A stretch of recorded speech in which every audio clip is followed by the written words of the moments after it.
Il est 13h et c'est l'heure de s'informer sur ORTM1, Halte au travail des enfants. Save Children s'engage à mettre en place des mécanismes pour protéger cette couche. Les précisions de Souleymane Sidibé dans cette édition. Également avec Awa Koulibaly, nous allons élaguer un arbre. Élaguer un arbre consiste à couper certaines branches afin de limiter son développement. Une manière pour les arbres de vivre et de prévenir les dégâts liés à certains phénomènes naturels comme les tempêtes ou le vent. Nous débutons la première semaine de travail de l'an 2023 avec optimisme. Très heureuse de vous retrouver. Bonjour et bienvenue à tous.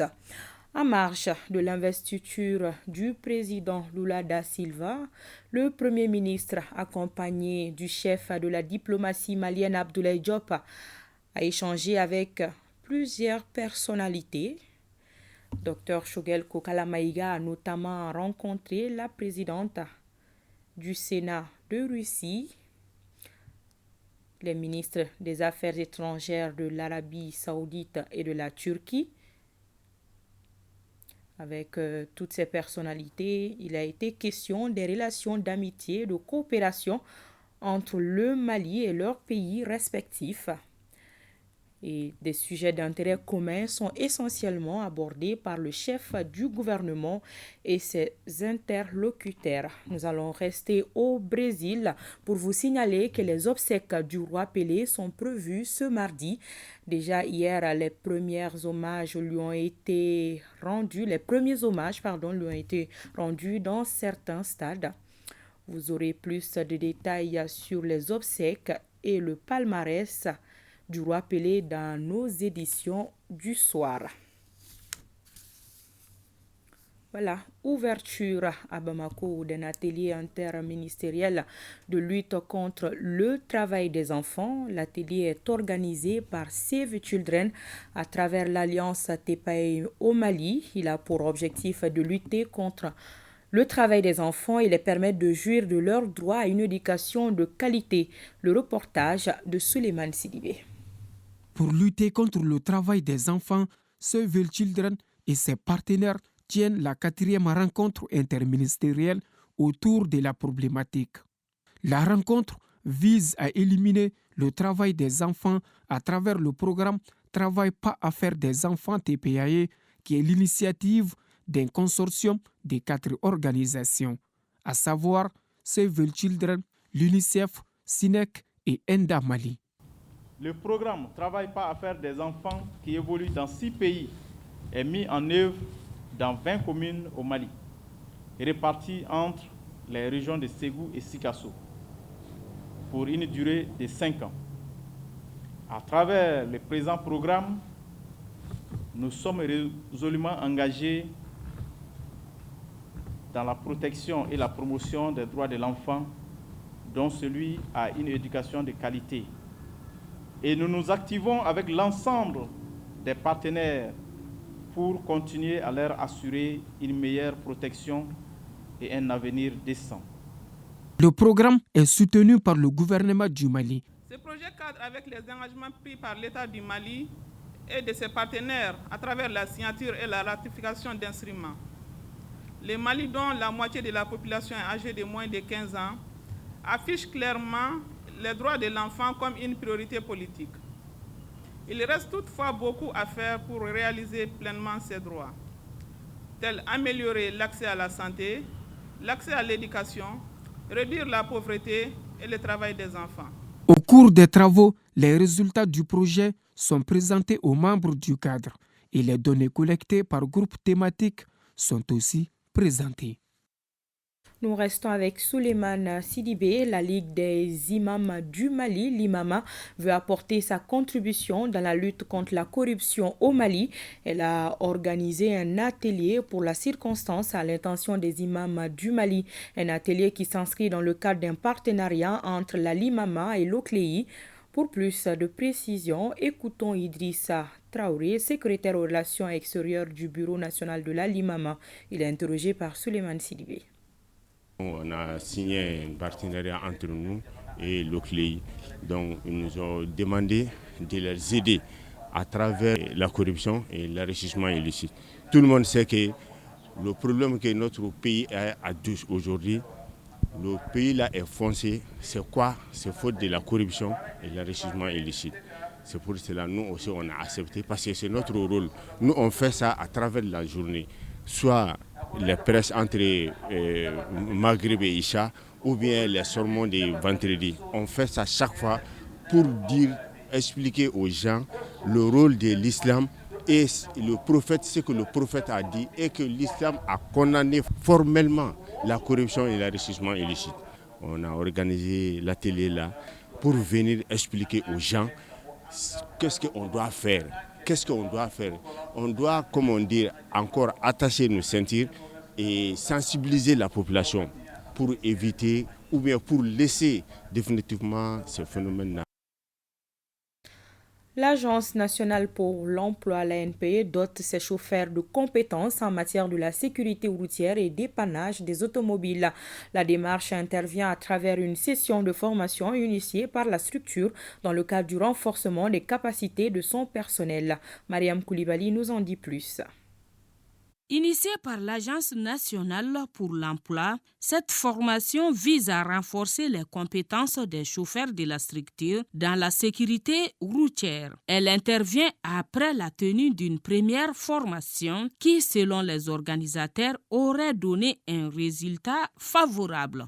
Nous sommes assignés des objectifs allant dans le sens d'atteindre des résultats qui permettraient, in fine, à ce que nos chauffeurs soient des experts en la matière, chacun d'entre eux dans son domaine, au niveau de Bamako et de région. La session permettra aux participants de développer leurs compétences en sécurité routière, système électronique, diagnostic et dépannage des véhicules automobiles. Une opportunité pour les bénéficiaires de se développer au bonheur de la structure.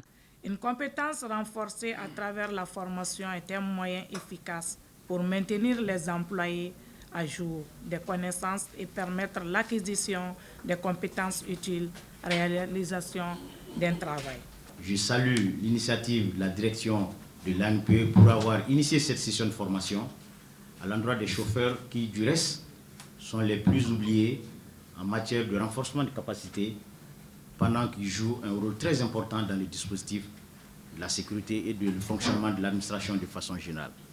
Ils sont 21 chauffeurs relevant des différents services de l'ANPE à travers le pays à participer à cette formation conduite par le Centre professionnel mécanique auto.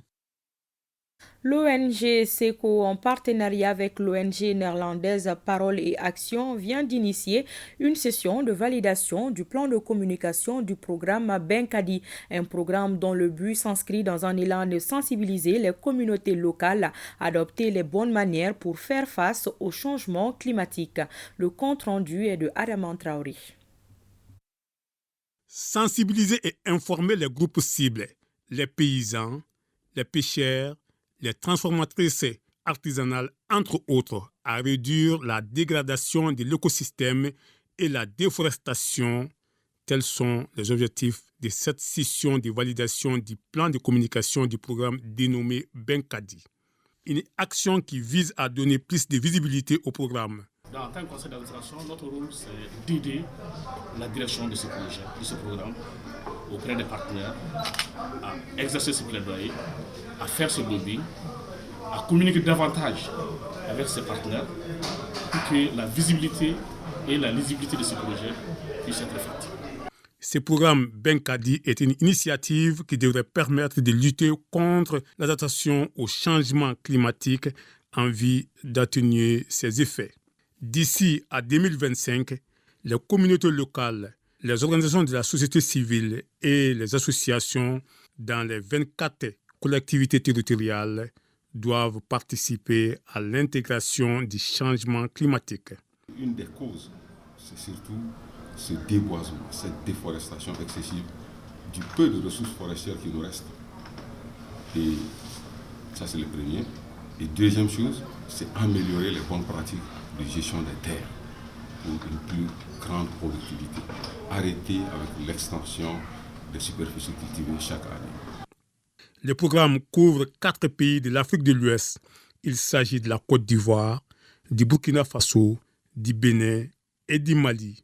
S'agissant de notre pays, il intervient dans 4 régions, Bamako, Koulikoro, Dioïla et Bougouni. Le Bureau régional de Action contre la faim, en collaboration avec l'Agence de développement régional de Tombouctou, a organisé une cérémonie pour la validation du plan d'action 2021-2025 de la commune Lafia, cercle de Tombouctou. Ce document a pour objectif d'aider la commune Lafia à mieux agencer ses besoins pour une bonne gouvernance. Al-Mustafa Traoré et Hassan Aïdara pour les détails. La commune Lafia, dans les cercles de Tombouctou, bénéficie désormais d'un plan d'action de l'exercice 2021-2025. Cette action s'inscrit dans le cadre du renforcement de la bonne gouvernance initié par l'ONG ACF Action contre la faim en collaboration avec l'ADR, l'Agence de développement régional de Tombouctou. C'est à la faveur d'une cérémonie de remise qui a rassemblé des légitimités de la commune bénéficiaire. Le document, il a une importance capitale, comme je l'ai dit, dans le processus de développement d'une commune parce que tous les bailleurs doivent s'inspirer de ce document pour inscrire leur action de développement au niveau de la commune. Donc c'est un document qui a une importance capitale. C'est pour permettre au niveau de la commune de Lafia de disposer d'un PDSEC et pour que ce PDSEC-là puisse être à mesure de prendre en compte tous les besoins de la commune, tous les besoins des villages de la commune en matière surtout de prise en charge de la malnutrition et de la sécurité alimentaire. Ces documents contribuera non seulement à la commune de prendre en compte toutes ces préoccupations, mais aussi d'insérer la lutte contre la malnutrition au cœur de ses activités. Nous avons passé les 3 mois ensemble. Il n'y a pas eu un seul conflit entre les acteurs. C'était l'ambiance totale. C'était vraiment la volonté de tous pour aboutir à ce résultat aujourd'hui. La remise d'une clé USB contenant la version numérique du manuel a marqué la fin de la cérémonie. À Kita, fin de formation pour une 50aine de filles en métiers divers. L'initiative est de la CAFO en partenariat avec l'ONG DVV International. De ORTM Kita, Djigia Mohamed Fabrice nous en parle. Ils sont au total plus d'une 50aine de femmes, filles et garçons qui viennent de boucler une formation de 3 ans en coupe-couture, savonnerie, transformation agroalimentaire. L'initiative est de la CAFO de Kita à travers l'ONG DVV International. Les jeunes filles sont laissées à elles-mêmes. Elles ne travaillent pas, elles ne font que du petit commerce. Or, ça ne rime à rien. Avec ce projet-là, DVV, pour former les jeunes filles en coupe et couture, transformation agroalimentaire, esthétique, pour qu'à l'avenir elles puissent subvenir à leurs besoins. La collaboration DVV International CAFO est perçue justement par plusieurs acteurs comme une aubaine qui offre aux filles déscolarisées et non scolarisées des services de proximité pour être résilientes à travers les activités génératrices de revenus AGR. En fait, ça rentre dans le cadre de nos activités. C'est l'éducation non formelle, l'éducation des adultes. C'est d'aider les populations au niveau de la communauté, essayer de donner une offre au niveau local. Aux bénéficiaires également, je leur conseille vraiment d'être actifs. Il ne suffit pas d'avoir des matériels, mais il faut travailler pour donner le bon exemple aux jeunes frères qui attendent. Les remises d'attestation de fin de formation et de matériel aux participantes ont mis fin aux travaux. Nous restons avec Djigia Mohamed Fabrice. Mademoiselle Sakali Makalou, 23 ans, diplômée d'une licence professionnelle en marketing communication, est celle qui représentera la région de Kita à la phase finale de l'élection Miss ORTM à Bamako. Elle a été élue Miss à l'issue d'une soirée riche en couleurs le 31 décembre au Carrefour des Jeunes de Kita. La soirée animée par plusieurs artistes était présidée par le chef de l'exécutif de Kita. Suivons.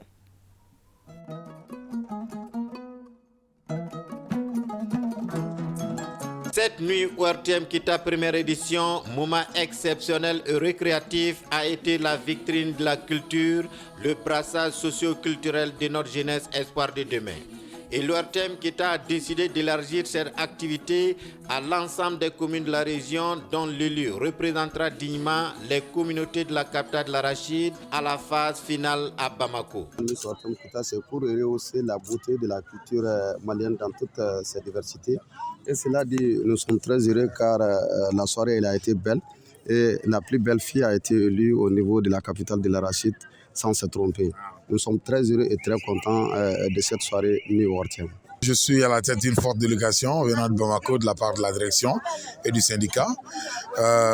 Très belle soirée exceptionnelle, ces deux événements en un seul.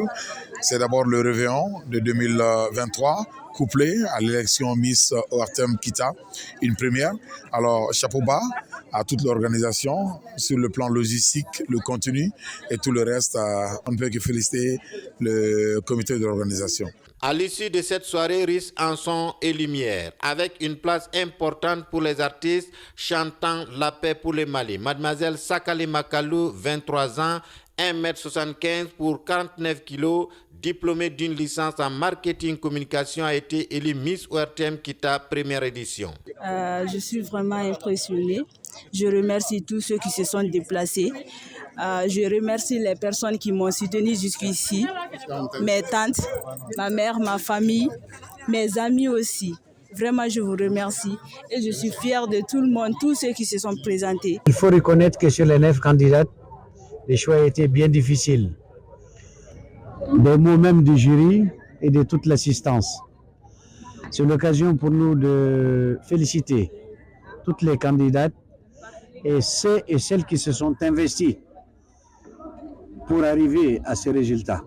Elles étaient 9 postulantes, toutes du territoire, à mettre en exergue les capacités à se faire valoir, à mettre des atouts à leur côté à travers l'habillement, la prise de parole, source de valeur pour une femme. Ainsi, mademoiselle Sakali Makalou remporte donc la couronne et une moto Jakarta. La première dauphine emporte la somme de 150 000 francs et la deuxième 100 000 francs. Bamako, la capitale malienne, est une ville avec une grande diversité d'arbres qui ont besoin d'entretien. Cet exercice est appelé élagage. Il consiste à couper certaines branches de l'arbre, et cela pour permettre à l'arbre non seulement de se développer, mais aussi de prévenir les dégâts liés à certains phénomènes naturels comme les tempêtes ou le vent. Pour en savoir davantage, nous vous proposons de suivre ce dossier de la rédaction, une réalisation de Awa Adamon Koulibaly. Nous sommes dans la cour de la direction régionale des eaux et forêts de Bamako. En face de nous, un eucalyptus d'environ 15 mètres de hauteur. Une branche cassée empêche son développement. Bina est bûcheron. La tronçonneuse à la main, il entame l'élagage. Les agents des eaux et forêts supervisent. Élaguer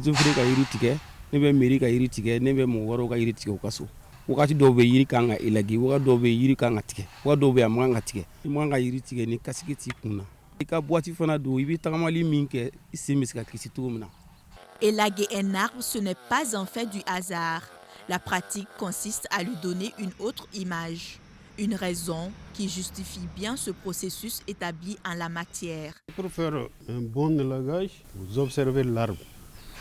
Vous constatez quelles sont les branches qu'il faut couper. Et si vous décidez de ça maintenant, il y a un élagueur qui est là, avec son équipement. Et maintenant, on lui conseille de procéder à la coupe de telle ou telle branche. Quand les branches tombent, on les débite et on procède maintenant à l'évacuation. Outre la protection des arbres, l'homme doit prévenir les dégâts. À Bamako, il y a une période recommandée pour élaguer. À la veille de l'hivernage, il y a un grand flux de demandes d'élagage des arbres qui nous parviennent. C'est là pourquoi, c'est pour prévenir les chutes de branches à la suite des tornades, ainsi de suite. Donc ça c'est dans un but de protéger les infrastructures téléphoniques, électriques et même les bâtiments. Les jeunes troncs ont besoin de plus d'entretien. Sur le sujet, les spécialistes présentent toujours un calendrier pour l'entretien de l'arbre. Il y a eu des études sur ça. Mais ça dépend de l'âge de l'arbre. Voilà. Parce que pour un arbre de 10 ans, on peut élaguer chaque 2 ans. Mais au-delà de 10 ans, c'est au bout de 5 ans qu'il faut faire un élagage. Cela veut dire que la fréquence est inversement proportionnelle à l'âge. Élaguer un arbre, ce n'est pas le détruire. Au contraire, cela contribue à sa croissance. Après le passage du coiffeur, notre eucalyptus est désormais plus aéré. Voilà un dossier signé Awa Adaman Koulibaly. C'est tout pour cette édition. Merci de votre attention. Fructueuse semaine à tous. À demain. Plaise à Dieu.